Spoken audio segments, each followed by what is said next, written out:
પણ દેવતાઓ રહે ઊંચા પણ વિચારો ઘણા નીચા કરે છે.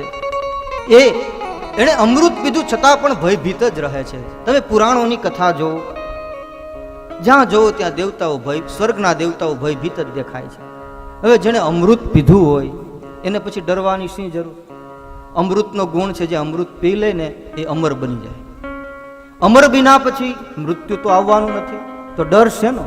સ્વર્ગનું અમૃત છે ને એ કદાચ આપણને પ્રાપ્ત થઈ જાય, આપણે જોયું નથી, પણ એનું વર્ણન શાસ્ત્રોમાં મળે તો નક્કી હશે, એમાં કોઈ સંદેહ નથી. પણ એ સ્વર્ગનું અમૃત કદાચ જો આપણે પી લઈએ તો આપણું મૃત્યુ ન આવે, પણ આપણે અભય ન થઈ શકીએ. માણસ અભય ન થઈ શકે. અભય થવા માટે તો કોઈ સદગુરુના ચરણમાં જવું પડશે. સવારામ બાપાએ કહ્યું ને, નવ મે નિર્ભય થયો નાતો, છોડાયો મને જમપુરીમાં જાતો.